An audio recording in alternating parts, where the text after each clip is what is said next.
So guys, before we get started, don't forget we do have that amazing discount code thanks to Tier 0 Games going on right now. And all you have to do is put in ZWGames5 to get 5% discount on your total order at tier0games.com. The links will be in the description below. What's up YouTube, Dai here from Zephyr Games, and today, it's not every day that I get to bring you something like this. I am bringing you an exclusive, a first off. I have never seen a deck like this built, and I have never seen a deck with this much potential as well from Eternity Code and some very, very nice spices. So before we get started, massive shout out to Alex and Joe who both helped me build this deck. There were so many different versions we were looking at. We were looking like a Thunder version, we were looking at like a True King version, and then we kind of settled on this version. Now this version gives you unlimited Mali plays. That's right, unlimited Mali plays. It's insane. I'm also going to show you a short, simple 2-card combo at the end of the video as well to show you what this deck can do. So I'm super excited to bring you our personal build for Nemesis. So before we get started, smash the like button, hit the notification bell, subscribe and share so you do not miss out on anything. With that said and done, as you can hear from the excitement in my voice, allow me to bring you a YouTube first build for Nemesis. Now Nemesis, not themselves as a first build, but this particular build has not been done before. This is a creation that myself, Joe and Alex has made. If someone has already got it out there and I have not seen it, so if it exists, I apologise, but I've not seen it and I'm so excited. So Nemesis are a brand new archetype that came out in Eternity Code. There's only one card that we're missing that we know of, which is the Earth main deck monster. But with what we have right now, we have an insane set of cards that allows us to constantly loop our banish zone. It also allows us to link climb, or if you choose to, you can use these as tribute fodder for special monsters from the hand. So you can either chaos climb or you can banish climb as well.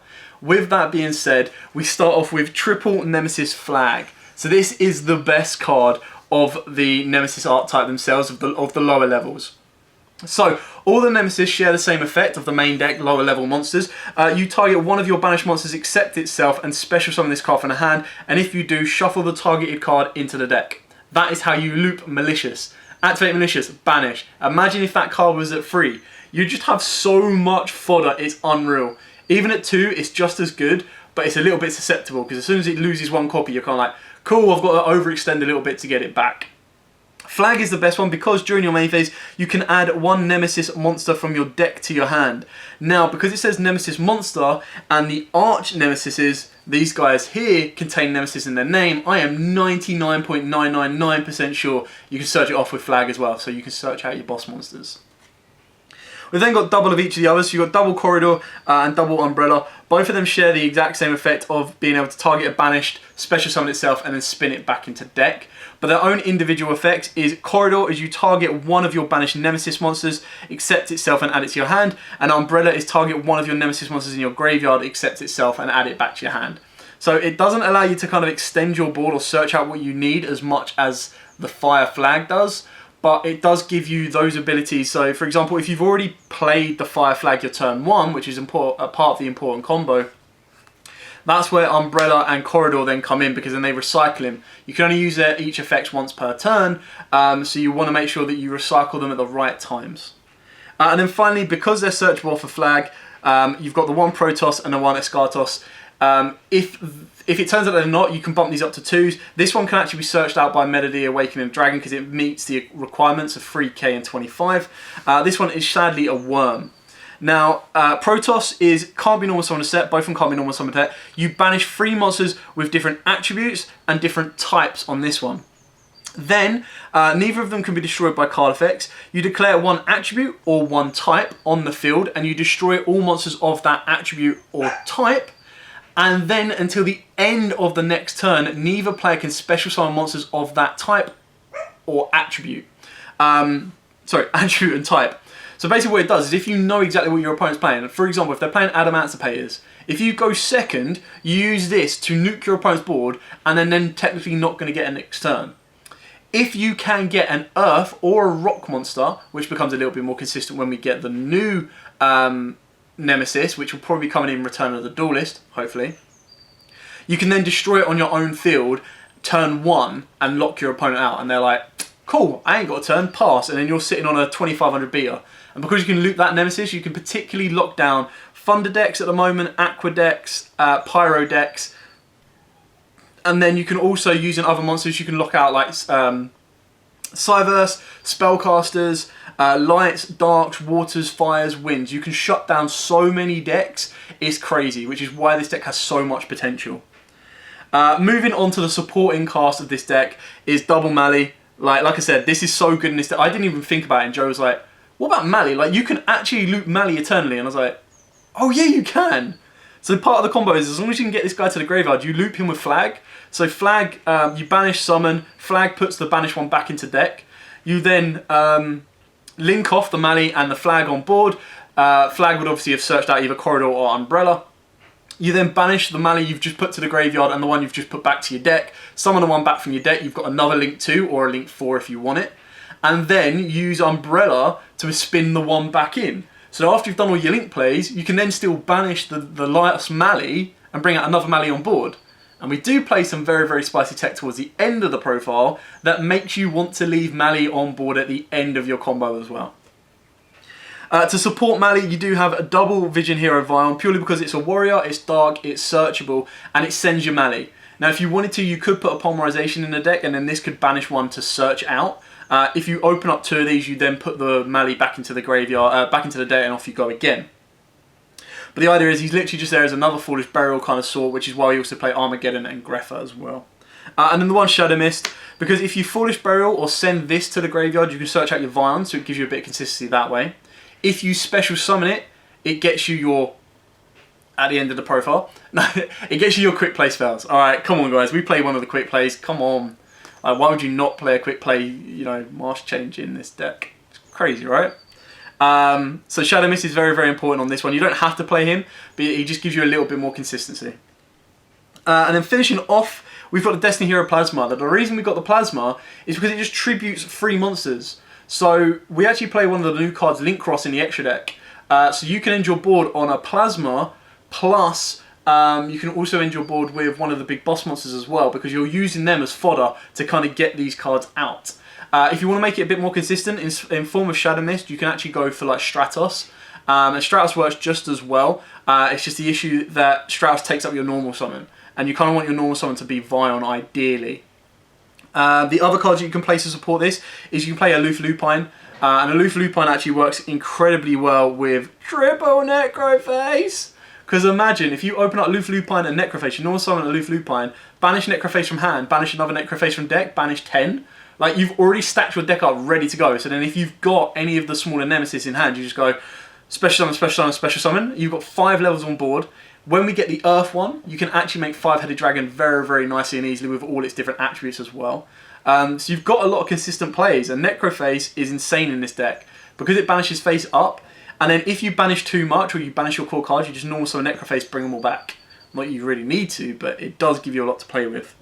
And then because we're going to be banishing crazy amounts of cards, why would you not play a in the main deck boss monster of Greynut Manju Deiza? Don't have to play Deiza either. Again, it's just a support to have. Like I said, your normal summons, ideally you want them to be Vion. But if you've banished enough in late game, you just go into Manju and it's like, cool, game. I'm swinging with an 8k normal summon. You're going to, by that point, have it backed up with all your Link monsters, which is where your main boss monsters come from. Because you're just able to flood the board with the Nemesis, and you're also able to flood the board with your Mali as well, constantly looping that around. So Deiza just gives you another boss monster in the deck. Because we want to be sending cards to the graveyard, you've got your Dark Greffa and your Armageddon Knight. Both of these are your other normal summons if you don't get to your Vion. Just want to be sending Mali. It is the most important target you want to get to the graveyard. Unless you have a way of banishing from your hand, or sorry, sending from your hand to the graveyard, and then in doing so you would actually send your Shadow Mist to search out. Greffa can special summon himself from the hand if you open up a Mali, which is also very, very good. They're both warriors, so they're searchable off of Rotor as well. And Dark Greffa can continue to keep sending Darks to the graveyard, so you can actually get a Mali to the graveyard and get a Shadow Mist to the graveyard as well. It gives you a bit more consistency. They are there. Like I said, the combo has to be a card that can get Mali to the graveyard plus Nemesis Flag. So you've got more than enough to do that. You've got Foolish Burial that can be that counterpart. You've got your Vion, you've got your Armageddon Knight, and you've got your Greffa as well.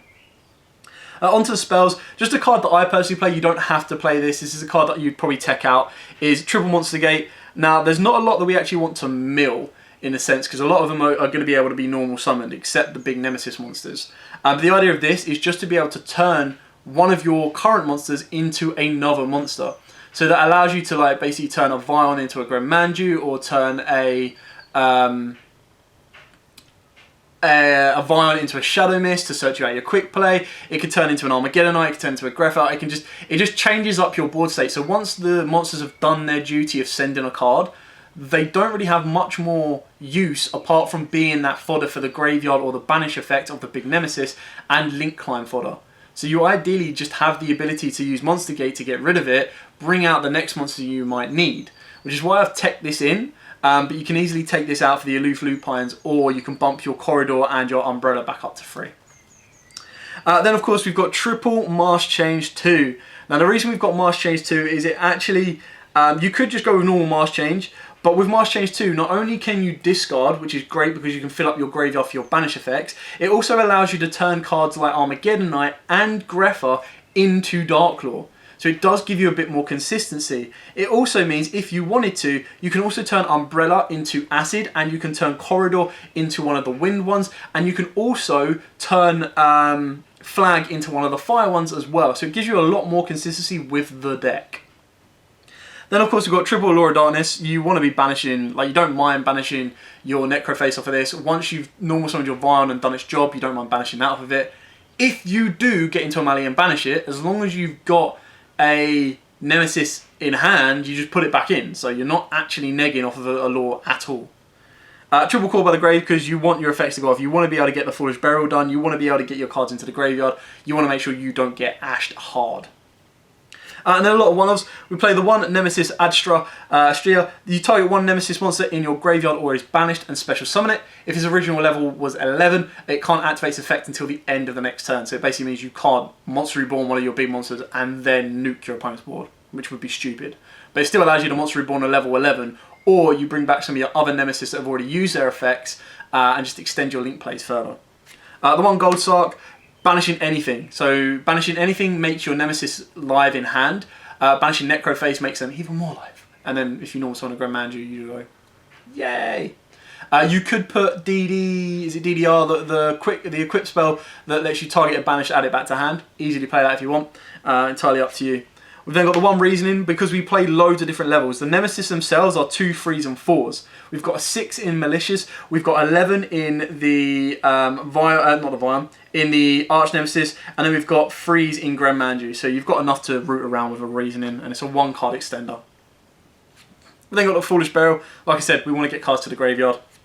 Rota for your Vion, your Shadow Mist, should you really, really want it, rarely. Armageddonite and Greffa.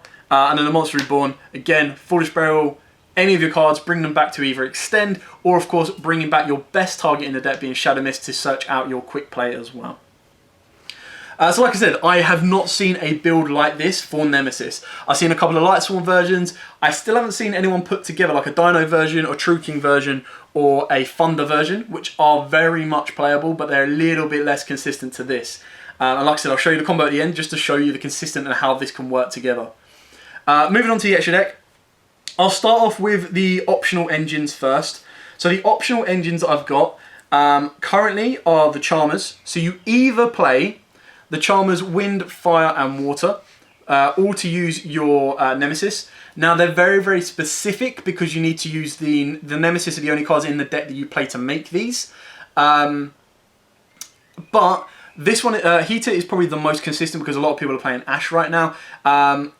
Iria is going to be good if loads of Mermail players are around and about, and then Wind can be very, very good depending on what's going on. Now once we get the new Earth Nemesis monster coming out in the next set, you could put them in and you'd be absolutely trashing Adamant's players. So if you want to play these, it can give you additional extensions, mainly Heater. They are all spellcasters, so it gives you another type in the graveyard, and they're all different attributes, so it gives you another attribute in the graveyard to use for your bigger Arch Nemesis. Your alternative engine from this, which is probably going to be played a little bit more consistently, is the Nightmare package. Because you play the Cerberus, which is an Earth Fiend, Nightmare Phoenix, which is a Fire, and then Unicorn, which is a Dark. Now obviously they're a little bit more versatile because you can actually discard cards. But these cards, the Charmers are better going first, the Nightmares are better going second, because you can start picking your opponent's board apart and putting cards into the graveyard that you might need. So I haven't really set on which engine I want to play yet. I'm going to show you the combo with the Charmers just because you can control that. And it gives you a little bit more versatility of the attributes in the graveyard. But you kind of still want the Unicorn and Phoenix and even Cerberus to come off like an IP Masquerena to disrupt your opponent. So for the first one, it's either or, not both, because otherwise you'll be like, you've got an 18 card extra. I was like, yes, I know, it's an either and or. The Charmers look better. It's just a shame that this isn't a super. And this one isn't a Starlight. Not that I would get a Starlight set because they're crazy expensive, but I would rather this be a Super and OTS, and then it just makes it look nicer for me. Continuing on with the Link monsters, we'll go with the supporting cast. So you've got the supporting cast of IP Masquerena, just so you can disrupt your opponent during their turn. So you play two Link 4s and a Link 3, or well, any of the Nightmares technically if you wanted to put them in, to disrupt your opponent during their turn, and it just gives you another level. She is another generic Link 2 climber as well. We then play the one Link Cross. So Link Cross spawns tokens equal to the number of Link material that was used for its Link summon. So for example, if you were to use Heater, make Link Cross would then give you 2 tokens. Now you can't Link summon using them tokens, but they're Cyverse Lights. So if you've got an Arch Nemesis in hand, it's just giving you 2 more free fodder monsters that are Cyverse Lights that you can banish from your field or graveyard. And obviously tokens you can't banish from your graveyard, but what I'm saying is, you've put a Heater into the graveyard, which is great. You've got a Fire Spellcaster there ready to go. You've created more Link tokens and Cyverse Light monsters that you use as additional fodder. Not to mention, you've also created more fodder you can use for your Plasma should you open that in hand as well. So you can kind of see where the synergy works with Link Cross. Moving on to the Link 3s, I realised that we don't actually have that many great Link 3s. You've probably got Unicorn and then these two as well. So you've got Topologic Trispania, more so during your turn because you can special summon your Nemesis. You can trigger this quite easy and it clears off your opponent's back row. And then you've got the Blackluster Soldier. It only requires monsters with 3 different names, which quite consistently you are doing. So if you wanted to get a bigger boss Link 3 on the board and you didn't want to waste a Unicorn or a Trispania doing that, you make your B less. You can't, there's nothing in the main deck unless you use one of the Arch Nemesis to make it with a card of level 7 or higher to give it that additional effect. But you can also drop it during your opponent's turn with IP Masquerena and give it destruction protection. So if you were to have an Arch Nemesis and the Arch Nemesis destroyed a card, nuked your opponent's board, you then make IP Masquerena, you then during your opponent's turn use IP Masquerena plus the Arch Nemesis that's already used its effect and one more monster, you make a BLS that can't be targeted and can't be destroyed by card effect. So you get a pretty powerful towers that is either going to get more stronger or constantly keep banishing stuff when it destroys stuff by battle. What more could you want from a boss monster? Like I said, if you don't want to play him or you don't have him, you go into the Nightmares as well. And then finishing off the Link monsters, we've got 4 Link 4 monsters and they all have something in common. They all require 2+ monsters, so they're a lot easier to make. You can make Borosword in this deck if you want, but with these boss monsters, I think you've got more than enough to cover it. So you've got, of course, Appaloosa. This is your defensive card that you make to dodge a Nibiru early game, or just setting up anywhere from 2 to 3 negates to slow your opponent down. You also have the Mech Knight Crusader Avramax, which can be a massive pain in the backside for anyone to try and deal with, as he is a walking, talking towers. We've then got the Topologic Zeroboros, again 2+ effect monsters, and the reason this is so good is because you've got the quick play that can special summon during your opponent's turn. You banish a hell of a lot of cards, so you can make this an absolute colossus of a monster, and then disrupt your opponent even more so. And then the final boss card is the brand new one, and this one I like the best, purely because we play the one Access Code Talker. Now, you can see that if you've used the Charmers to Link Climb, you're going to have anywhere from a Wind, Fire and Water Link monster in your graveyard. You make this with a Link 3 and one other monster, so this card could be gaining anywhere from 2200 attack to 3000 attack additional, so it becomes either a 53 or a 4500 attack monster. Then, because you've climbed up using the Charmers or maybe even the Nightmares, you're going to have anywhere from 3 to 4 monsters with different attributes in the graveyard that you can just go Access Code, banish, pop, Access Code, banish, pop, Access Code, banish, pop, Access Code, banish, pop, attack for 5k, and then just go like, yeah, that sucks. So access code is an insane boss monster in this deck. I'm not too sure on the rulings on the Nemesis. If the cards that are banished need to go back into the deck, into the main deck. If they don't, then with access code talker, should the game last past his attack, which is very rare it should do, you could just spin those cards back into the extra deck and go, yeah, I'm just going to play my game all over again.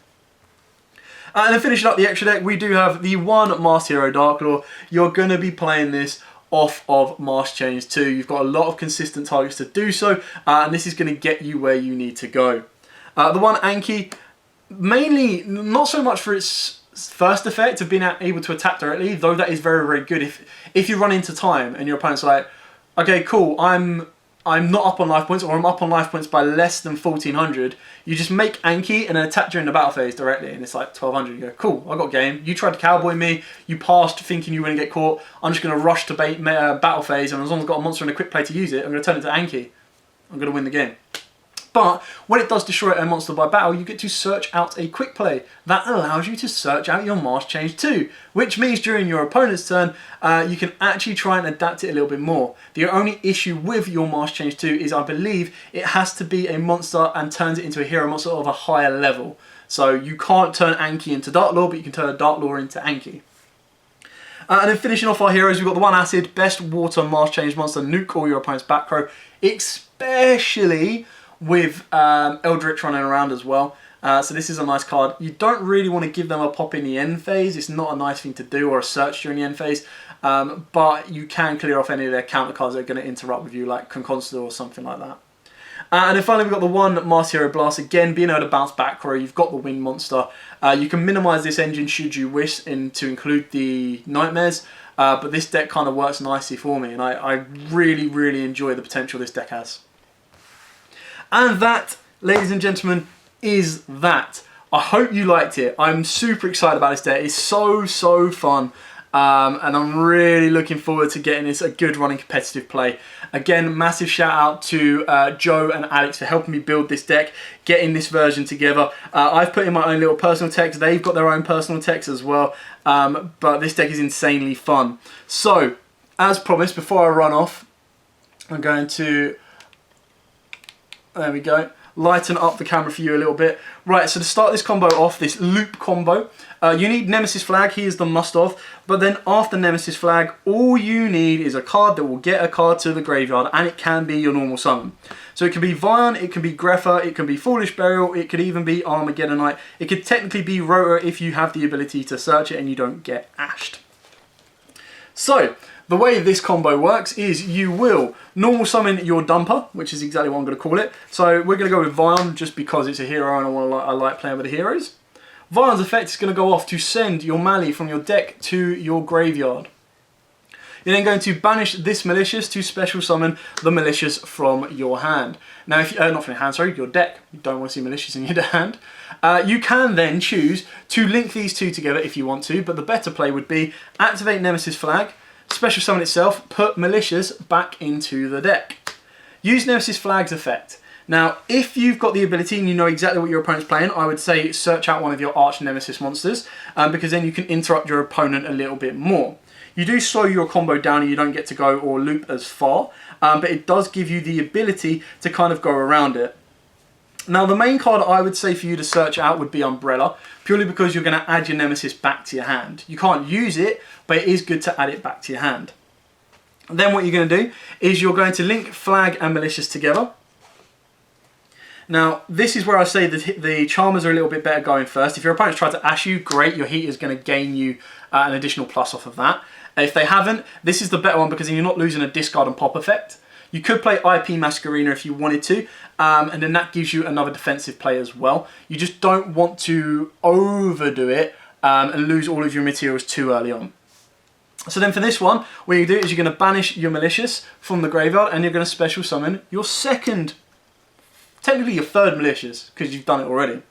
You're then going to use Umbrella's effect and put the Mali back into your deck. Then if you really, really like the Charmers, you can link, you'd use, Umbrella's effect first to add your Flag back to hand, ready to go next turn. Then link your Umbrella and Malicious together again. Now you can choose to use these two plus Charmer to give you a free negate Appaloosa. Otherwise you are going to be going into your area, another Water Charmer. This is the route to get to your Avramax. You then have the ability to banish Malicious again to special summon another Malicious. You've got a Link 4 play and leaving you with a Link 2. This Link 2 could easily be IP Masquerena. Or you can link these two together, make your IP Masquerena, and this is the board you can kind of technically end on. You can actually make these into a boss monster if you want to, being either your Appaloosa, you could use your Access Code Talker, your Zero-Boros, or of course your Avramax. Now if you wanted to, you could use make your BLS during the next turn. Alternatively, what you can do is you can turn any of these into a Link Ross. Link Ross will then give you 2 additional Cyberse tokens. And in your graveyard, if you've got an Arch Nemesis, you've actually got Warrior, Aqua, and Spellcaster. So if you wanted to do attributes, types, you've got Spellcaster, Warrior, and Aqua. If you wanted to do attributes, then you would actually use Heater instead of your Iria to put her in the graveyard, and off you can go from there. So this is just a couple of different routes you can go with. Obviously, IP can then use the token during the next turn. Sorry, can't use the tokens because it can't be used as link material. You can then use these as plasma material if you've got a plasma in hand. Remember, your hand is going to be 3 more additional cards, if not 4 if you're going second. If you're going second, you go for a more aggressive play as well. So that does give you and opens up the door for a lot of alternative plays. Now, if you do have a Marsh Change or Corridor, for example, you can put Mali back in, normal summon the special summon the Corridor, link up even further, and then you have the ability to Marsh Change into your Mali. So it just shows you what options you have and how you can loop the combo around. It's not the busted, I've got a million negates on my board, try and beat me combo. It's the, this is what the potential of this deck can have. And like I said, if Adamantipator is still around when we get the new card, you then have the ability to lock out Earth Rocks. You also have the ability currently to lock out Fires, Waters, Winds, Pyros, Thunders, and Aquas as well. Not to mention Warriors, Darks, and Lights. You have a lot to play around with, and it's insane. So this deck, in my opinion, has so much potential living up to it that if built correctly, it can be incredibly fun and very, very rogue and powerful. And right now, if you don't want to go heavy-handed on the hero build, you actually build it on a budget. Like, there's nothing in here that's breaking the bank. Like, BLS, you don't need to play. Link Cross is about 15 quid right now, maybe a little bit less. IP, you don't have to play. Avramax, you don't have to play. Zero-Boros is your new boss monster. You don't have to play Talker, it can be a Boral Sword. You don't have to play Appaloosa, you can rely on the other ones. The rest of these aren't that bad. Ass is probably a tenner. Again, not a card you have to rely on. Your main deck, nothing in here is of crazy value. Everything is between, like, I don't think anything in this main deck breaks £5. Like, there's no single card in here that I'm like, damn, that's very, very rare and very, very hard to get hold of. Everything right now is easy to get. And the Nemesis themselves, pounds on the supers, 10p's on the commons, probably at max £3 to £5 on the ultras, and you only really need one of each of those. So what more could you want, guys? Anyway, thanks for watching. Don't forget to like, comment, subscribe, share, especially with this exclusive profile. I had a lot of fun actually building it with Joe and Alex, and I hope you guys had a lot of fun kind of seeing a creation come together and what the deck can do as well with its maxed out potential. For now, thanks for watching. Don't forget to like, comment, subscribe, share, and as always, guys, happy dueling.